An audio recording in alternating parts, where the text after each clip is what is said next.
तो श्री कृष्ण कहते हैं, अर्जुन तू मेरे शरीर को देख रहा है, तू मुझे नहीं देख रहा।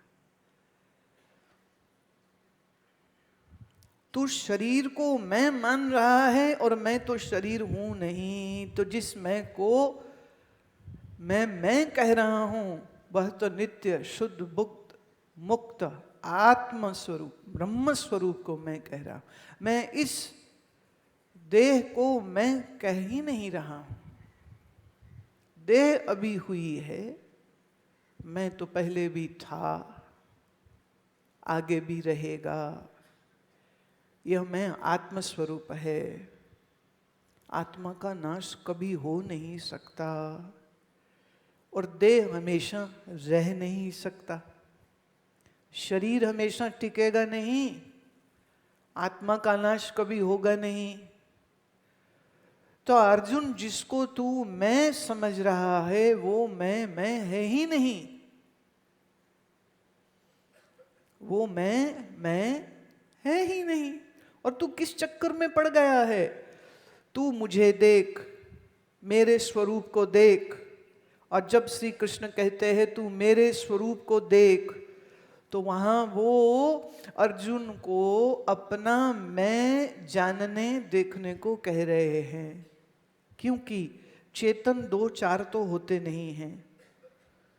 चेतन दो चार होते नहीं हैं, चेतन एक है, जड़ अनेक है। शरीर अनेक हैं और शरीर जड़ है। मन भी अनेक हैं पर मन भी जड़ है। बुद्धि अनेक हैं पर बुद्धि भी जड़ है। पर मैं चैतन्य स्वरूप एक हूं कि अनेक?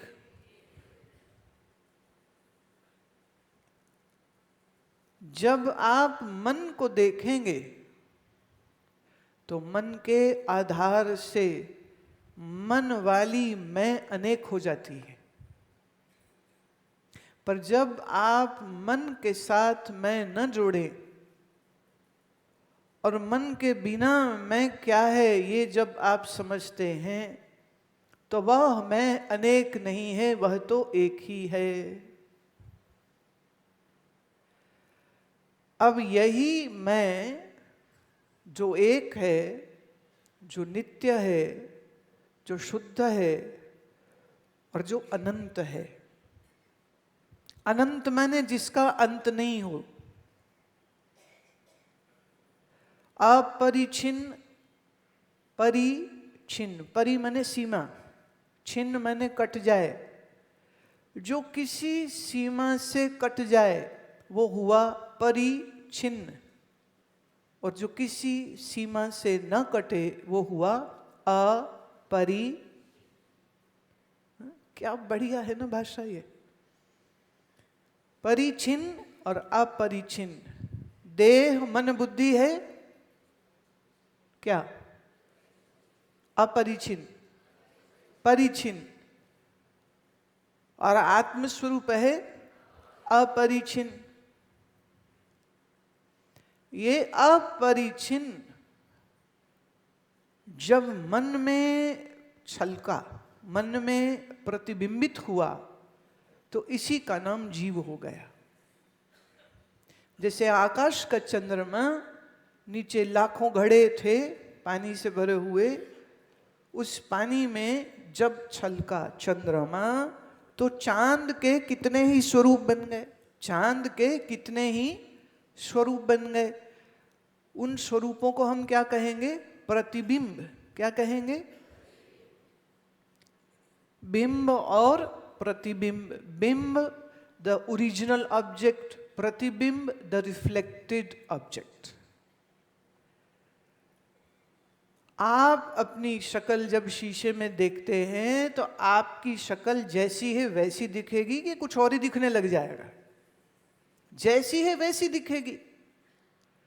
पर अगर शीशे पे क्रैक्स आए हों, शीशे पे मिट्टी लगी हो, तो फिर उसमें जो दिखेगा वो वैसा ही होगा जैसा चेहरा है, या बिगड़ जाएगा?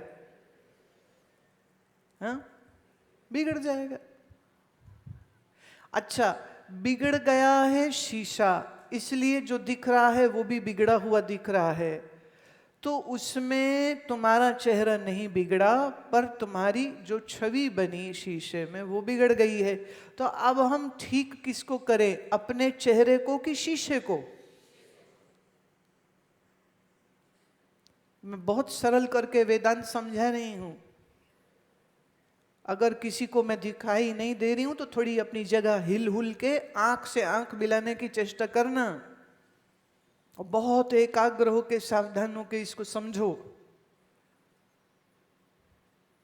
जब हम ये कहते हैं कि तुम पापी हो, तुम बुरे हो, तुम कामी क्रोधी हो, तब हम उस समय पर तुम आत्मा को कह रहे हैं, तुम जीव को कह रहे हैं, या तुम उस शीशे को, उस मन को कह रहे हैं? किसे कह रहे हैं? किसे कह रहे हैं? मन को। अच्छा, जीव भी जवाब गलत नहीं है, क्योंकि जीव बिना मन के तो होगा नहीं। तो जीव भी पार्शली सही माना जा सकता है। मन जीव से हटा दें तो शुद्ध आत्मा, अशुद्ध आत्मा संग मन जुड़ जाए तो जीव। अब ये जो जीव है ये बिल्कुल बेवकूफ है। जीव क्या है? बेवकूफ। तो आज के बाद कोई तुम्हें कहे तुम बड़े बेवकूफ हो, तुम कहना सच कहा, सच कहा, जय हो अंतर्यामी। वाह वाह वाह, तुम्हें कैसे मालूम? तू भी हमारा गुरु भाई है, तूने भी सत्संग सुन लिया है, तुझे भी समझ लग गई। तो ये कहने में कोई संकोच नहीं होना चाहिए। कोई बोले तुम बेवकूफ हो, तो किसको बेवकूफ कहा जा रहा है? तुमको, निज आत्म स्वरूप को, मन को, के जीव को?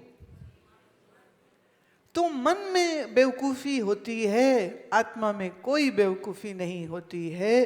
इसलिए सारी साधना इस मन को ठीक करने के लिए है।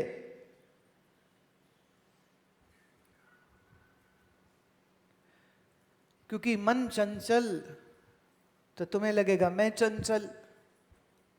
मन दुखी तो तुम कहोगे मैं दुखी।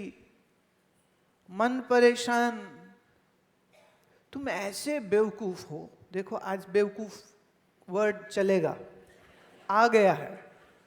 Word of today, you know, one word for every day. So one word for today is बेवकूफ। और आज के बाद कोई तुम्हें बेवकूफ कहेगा तो तुम्हें हंसी आएगी, तुमको गुस्सा नहीं आने वाला। हाँ, बेवकूफ जीव का स्वभाव है। बेवकूफ जीव क्या है? मन। मन क्या है? मन की मम्मी कौन है? मन की मम्मी का नाम है अविद्या। देखो ना, अगर माँ गोरी तो बच्चा, और माँ होवे काली तो बच्चा भी, क्योंकि वो स्किन का टेक्सचर वैसे जीन से आएगा ना। तो अविद्या का पुत्र है ये मन। तो अविद्या माने न जानना, उस न जानने से जो उत्पन्न हुआ है मन, वो भी नहीं जानता। जो अपना आप भूल गया, जो अपना बाप भी भूल गया,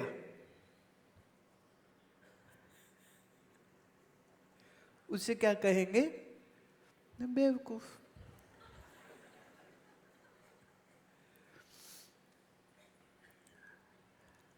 उत्तर प्रदेश में एक दोहा बोलते हैं संत लोग। वो तो यूपी के जो दोहे हैं ना, उनका कोई जवाब ही नहीं।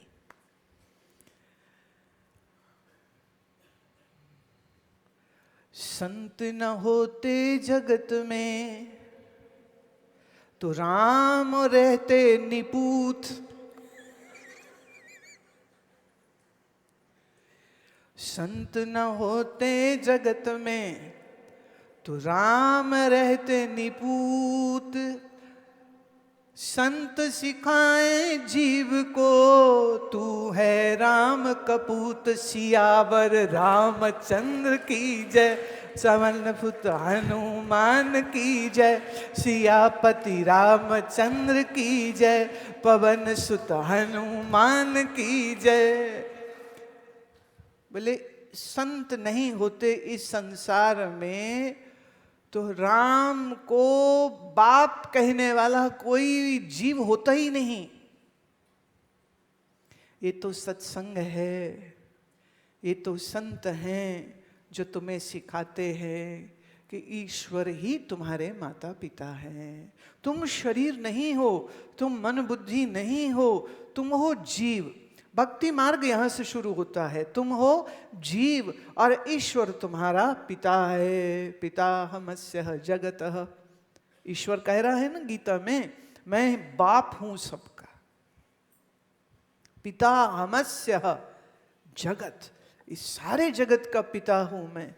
तो जीव सीखता है संत चरणों में जाके, प्रभु चरणों में जाके कि हम कौन हैं और हमारा बाप कौन है।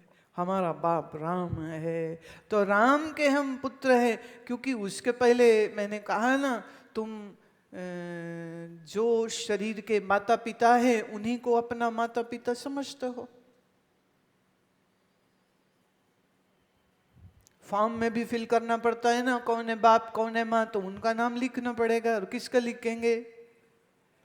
पर सत्संग में गए तो महात्मा ने हमको क्या सिखाया कि तुम देह नहीं, तो तुम जब देह नहीं तो देह के माँ बाप तुम्हारे माँ बाप कैसे? शरीर के माँ बाप वो हो सकते हैं, पर मेरा माता पिता कोई शरीर नहीं हो सकता है। क्यों? मैं अशरीरी हूं, तो मैं अशरीरी का पिता भी अशरीरी ही हो सकता है। हम किसके बच्चे? बोले राम के बच्चे।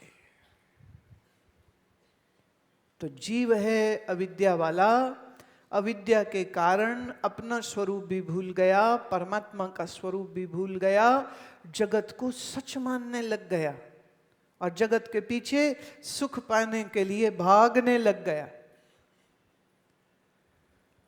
ये है स्वरूप जीव का। अब सुनो ईश्वर का स्वरूप। मैं फिर कह दूं, जितनी स्पष्टता से यह बात आपको भारत के उपनिषदों में, भारत के ग्रंथों में मिलेगी, मैं इस व्यास मंच पे बैठ करके कह रही हूं, दावा है, कर लो शास्त्रार्थ, किसी और धर्म ग्रंथ में ये बात नहीं मिलेगी, नहीं मिलेगी। देखते हो, ये हम सिर्फ पदार्थ की ही खोज नहीं करते, हम सिर्फ मन की ही खोज नहीं करते, हम सिर्फ आत्मा की ही खोज नहीं करते, हम तो परमात्मा को भी परिभाषित कर देते। परमात्मा की परिभाषा भी हमको कहाँ मिलती है? वही हमको इस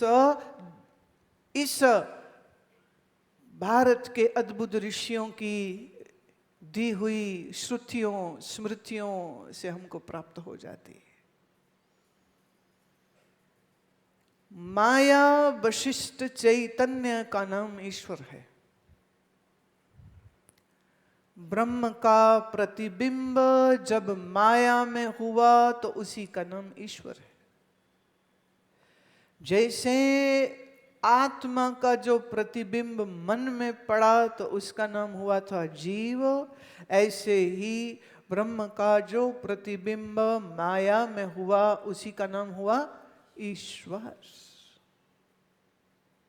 और फिर ईश्वर रूप से वो क्या करता है? भगवद गीता कहती है 14वां श्लोक 15वां अध्याय, अहम वैश्वानरो भूत्वा प्राणिनां देहम आश्रितः प्राणापान समायुक्तः पचाम्यहन्नं चतुर्विधम्। अहम वैश्वानरो भूत्वा, मैं ही सब शरीरों में रहता हूँ। मैं वैश्वानर हूँ, इस विश्व का स्वामी भी हूँ और इस विश्व में मौजूद सब शरीरों में भी मैं ही वास करता हूँ। प्राणिनाम देहम आश्रितः, सब प्राणियों की देह का आश्रय मैं हूँ। प्राण अपान समायुक्तः, प्राण जो श्वास हमने भीतर लिया, अपान जो श्वास हमने बाहर छोड़ा, तो प्राण और अपान की इन क्रियाओं के होने से 4 प्रकार के अन्न जो ये जीव खाता है उसको मैं ही पचाता हूं।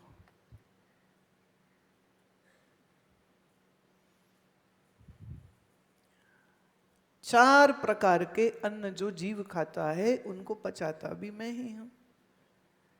वाह वाह वाह वाह।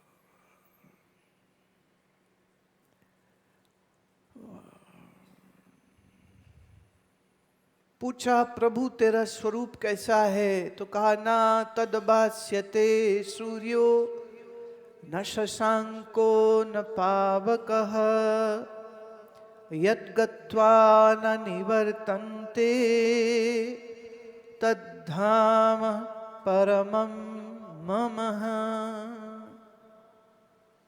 अब इसका अगर आप गूगल करके या इंटरनेट से आप अर्थ लेना चाहेंगे तो वो कह देगा जहाँ सूर्य और चंद्र और अग्नि प्रकाश नहीं कर सकते हैं, जहाँ से ये लौट के आ जाते हैं वही परमात्मा का धाम है। तो अब लगाओ कल्पना अपनी, किस कई बेवकूफ़ों ने यही किया कि सूरज के भी आगे भगवान का धाम है और चंद्रमा के भी आगे भगवान का धाम है और ये अग्नि की ज्योतियाँ जहाँ पहुँच नहीं सकती वहाँ भगवान रहते हैं। बेवकूफ़, बिल्कुल बेवकूफ। जो तुमको ये कहे कि भगवान कहीं दूर रहता है, समझ लेना वो तुम्हें बेवकूफ बनाना चाह रहा। जो तुम्हें ये कहे कि हम सब भगवान के घर से आत्माएं आई हैं और आत्माएं भगवान के घर वापस जाएं, इसके लिए आत्मा को शुद्ध होना पड़ेगा। ये आत्मा अशुद्ध कब से हो गई? बेवकूफ। क्या आत्मा अशुद्ध हो सकती है? ये तो ऐसे ही हो गया, कोई कहे कि प्रकाश को मैंने तलवार से काट दिया, तुम कहोगे पागल हो। कोई कहे मैंने पानी के ऊपर लिख दिया, ले दिमाग खराब है क्या? ऐसे ही कोई बोले आत्मा अशुद्ध हो गई है, अब इस आत्मा को शुद्ध करना है, जिस दिन आत्मा शुद्ध हो जाएगी और उसका लाइसेंस सिर्फ हमारे पास है तो हमारे चेले बन जाओ और चेलियां बन जाओ। और एक बार हमारा चेला चेली बन गए तो पति पत्नी भी भाई बहन हो जाएंगे। महाराज अगर पति पत्नी भाई बहन हो जाएंगे तो ये भाई कितनी बहनों को पत्नी बनाएगा फिर?